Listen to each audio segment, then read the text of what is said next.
ಬೆಂಗಳೂರಲ್ಲಿ ವಿದ್ಯಾರ್ಥಿನಿ ಮೇಲೆ ಅತ್ಯಾಚಾರ ಆರೋಪ ಕೇಳಿಬಂದಿದೆ ನೋಡಿ. ಮಡಿವಾಳ ಠಾಣಾ ವ್ಯಾಪ್ತಿಯಲ್ಲಿ 11ರಂದು ನಡೆದಿರುವಂತಹ ಘಟನೆ ಇದು ತಡವಾಗಿ ಬೆಳಕಿಗೆ ಬಂದಿದೆ. ಬ್ರೋಕರ್ ಹೈನಾಸ್ ಎಂಬಾತನಿಂದ ನಡೆದಿರುವಂತಹ ಕೃತ್ಯ.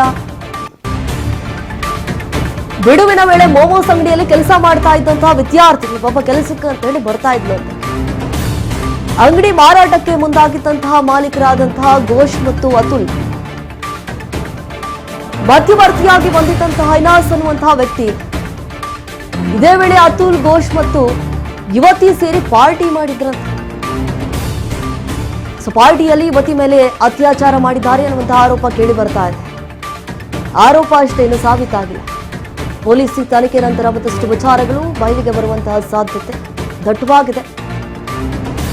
ನೋಡಿ, ಬೆಂಗಳೂರಿನಲ್ಲಿ ವಿದ್ಯಾರ್ಥಿನಿ ಮೇಲೆ ಅತ್ಯಾಚಾರ ಆಗಿದೆ ಅನ್ನುವಂತಹ ಆರೋಪ ಕೇಳಿ ಬರ್ತಾ ಇದೆ.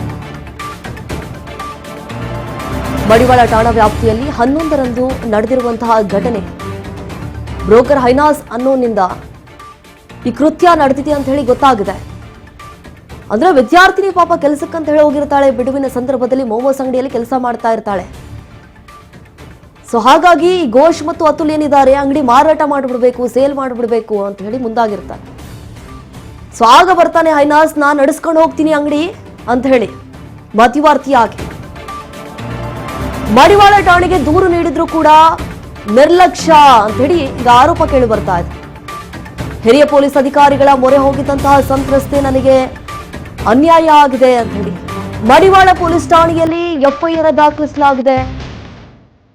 ಮಡಿವಾಳ ಠಾಣೆಗೆ ದೂರು ನೀಡಿದ್ರು ಕೂಡ ಪೊಲೀಸರು ಮಾತ್ರ ಕೇರ್ಲೆಸ್ ಮಾಡ್ತಿದ್ದಾರೆ.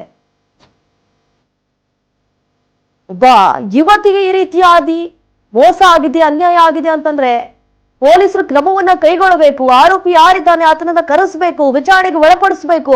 ಅದು ಬಿಟ್ಟು ಈ ರೀತಿಯಾಗಿ ನಿರ್ಲಕ್ಷ್ಯವನ್ನ ತೋರಿಸಿದ್ರೆ ಹೆಂಗೆ? ಹಿರಿಯ ಪೊಲೀಸ್ ಅಧಿಕಾರಿಗಳ ಮೊರೆ ಹೋಗಿದ್ದಂತಹ ಸಂತ್ರಸ್ತೆ, ಅಲ್ಲೂ ಕೂಡ ನೋ ರೆಸ್ಪಾನ್ಸ್. ಸೊ ಮಡಿವಾಳ ಪೊಲೀಸ್ ಠಾಣೆಯಲ್ಲಿ ಈಗಾಗಲೇ ಎಫ್ಐಆರ್ ದಾಖಲಾಗಿದೆ. ದೃಶ್ಯಾವಳಿಯಲ್ಲಿ ಗಮನಿಸ್ತಾ ಇದ್ದೀವಿ ನೋಡಿ. ಇದೇ ಹೈನಾಸ್ ಅನ್ನುವಂತಹ ವ್ಯಕ್ತಿ ಆಕೆಯನ್ನ ಮೋಮೋಸ್ ಅಂಗಡಿಗೆ ಅಂತ ಹೇಳಿ ಕರ್ಕೊಂಡು ಬಂದಿದ್ದ ಕೆಲಸ ಮಾಡೋದಕ್ಕಂತ ಹೇಳಿ. ಕೆಲಸ ಮಾಡಿಸೋದು ಬಿಟ್ಬಿಟ್ಟು ಈತ ಆಕೆಯ ಮೇಲೆ ಅತ್ಯಾಚಾರ ಮಾಡಿದ್ದಾನೆ ಅನ್ನುವಂತಹ ಆರೋಪ ಕೇಳಿ ಬಂದಿದೆ.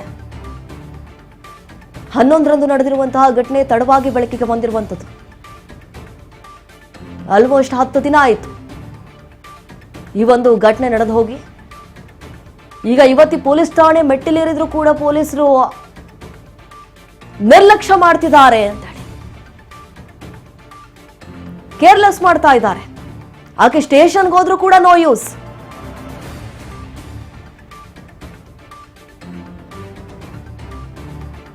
ಆತನನ್ನ ಕರೆಸ್ಬೇಕಾಗತ್ತೆ, ವಿಚಾರಣೆಗೆ ಒಳಪಡಿಸ್ಬೇಕಾಗತ್ತೆ. ಅದು ನಿಜಾನ ಸುಳ್ಳ ಅನ್ನೋದು ಸಾಬೀತಾಗಬೇಕಾಗತ್ತೆ. ಈಗ ಯುವತಿ ಕೆಲವೊಂದಿಷ್ಟು ಆರೋಪಗಳನ್ನ ಮಾಡಿದ್ದಾಳೆ ಆತನ ಮೇಲೆ. ನನ್ನನ್ನ ಕೆಲಸಕ್ಕಂತ ಹೇಳಿ ಆತ ಇಟ್ಕೊಂಡಿದ್ದ.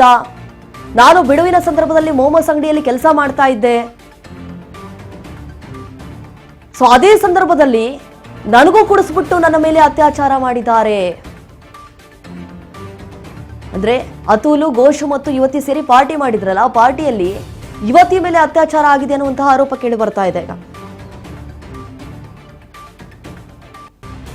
ಆಕೆ ಇಮಿಡಿಯೇಟ್ಲಿ ಪೊಲೀಸ್ ಠಾಣೆಗೆ ಹೋಗುತ್ತಾಳೆ, ದೂರನ್ನ ಕೂಡ ಕೊಡ್ತಾಳೆ. ಈ ರೀತಿಯಾಗಿ ನನ್ನ ಮೇಲೆ ಅತ್ಯಾಚಾರ ಮಾಡಿದ್ದಾರೆ ಎನ್ನುವಂತಹ ಕೆಲವೊಂದಿಷ್ಟು ಆರೋಪಗಳನ್ನ ಆಕೆ ಮಾಡಿದ್ಲು. ದೂರಿನಲ್ಲಿ ಕೆಲವೊಂದಿಷ್ಟು ಅಂಶಗಳನ್ನ ಕೂಡ ಆಕೆ ಪ್ರಸ್ತಾಪ ಮಾಡಿದ್ದಾಳೆ. ಹೆಂಗ್ ಪರಿಚಯ ಆದ್ರು, ಏನಾಯ್ತು, ಪಾರ್ಟಿಯಲ್ಲಿ ಏನೇನಾಯ್ತು, ಯಾವತ್ ನಡೆದಿರುವಂತಹ ಘಟನೆ ಇದು, ಇವೆಲ್ಲವನ್ನ ಕೂಡ ಆಕೆ ದೂರಿನಲ್ಲಿ ಪ್ರಸ್ತಾಪ ಮಾಡ್ತಾಳೆ. ಆದ್ರೆ ಯಾಕೆ ಪೊಲೀಸರು ಇಷ್ಟೊಂದು ಬೇಜವಾಬ್ದಾರಿತನ ಮೆರೆತಿದ್ದಾರೆ ಗೊತ್ತಿಲ್ಲ. ಮಡಿವಾಳ ಠಾಣೆಗೆ ದೂರು ಕೊಟ್ಟರು ಕೂಡ ಏನು ಯೂಸ್ ಆಗಿಲ್ಲ ಅನ್ನುವಂತಹ ಆರೋಪ ಈಗ ಯುವತಿಯದ್ದು.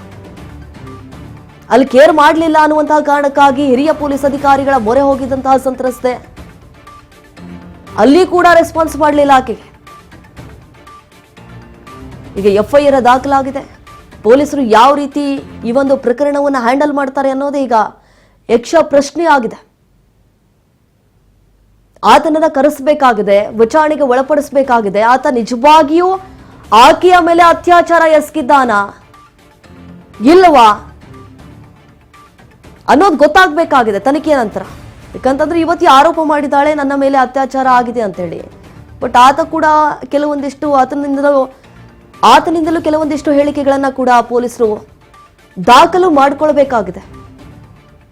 ಆದ್ರೆ ಪ್ರತಿ ಬಾರಿ ದೂರು ಕೊಡೋದಕ್ಕೆ ಹೋದ್ರೂ ಕೂಡ ನಿರ್ಲಕ್ಷ್ಯ ಮಾಡ್ತಿದ್ದಾರೆ, ಸರಿಯಾಗಿ ರೆಸ್ಪಾನ್ಸ್ ಮಾಡ್ತಾ ಇಲ್ಲ, ನನ್ನ ದೂರನ್ನ ತೆಗೆದುಕೊಳ್ತಾ ಇಲ್ಲ ಅಲ್ಲಿರುವಂತಹ ಪೊಲೀಸರು.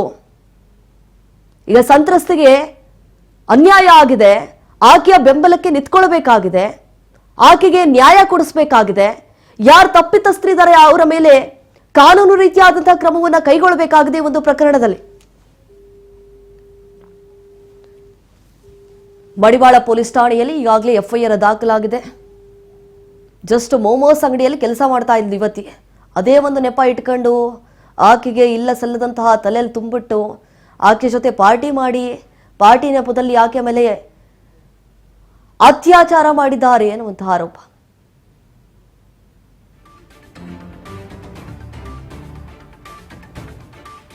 ಬೆಂಗಳೂರಿನಲ್ಲಿ ನಡೆದಿರುವಂತಹ ಘಟನೆ ಅದು. ಆಲ್ರೆಡಿ 10 ದಿನ ಆಗಿದೆ. ಈಗ ಈ ಒಂದು ಪ್ರಕರಣ ಏನಿದೆ ತಡವಾಗಿ ಬೆಳಕಿಗೆ ಬಂದಿರುವಂತದ್ದು. ಇದ್ರ ಬಗ್ಗೆ ಮತ್ತಷ್ಟು ಡೀಟೇಲ್ಸ್ ಕೊಡ್ತಾರೆ ನಮ್ಮ ಪ್ರತಿನಿಧಿ ಅಜಯ್. ಈಗ ಫೋನ್ ಸಂಪರ್ಕದಲ್ಲಿ ಜಾಯ್ನ್ ಆಗಿದ್ದಾರೆ. ಅಜಯ್, ನಾವು ಗಮನಿಸಿದಾಗೆ ಈ ಒಂದು ಘಟನೆ ನಡೆದ ಆಲ್ಮೋಸ್ಟ್ 10 ದಿನ ಆಯಿತು, ಈಗ ತಡವಾಗಿ ಬೆಳಕಿಗೆ ಬಂದಿದ್ದು. ಇಲ್ಲೂ ಕೂಡ ನಾವು ಗಮನಿಸಿದಾಗೆ ಪೊಲೀಸರು ಯಾಕೆ ಇಷ್ಟೊಂದು ನಿರ್ಲಕ್ಷ್ಯವನ್ನ ಮೆರೆತಿದ್ದಾರೆ ಅಂತೇಳಿ, ಯಾಕೆ ತನಿಖೆಯನ್ನ ನಡೆಸ್ತಾ ಇಲ್ಲ ಸರಿಯಾಗಿ?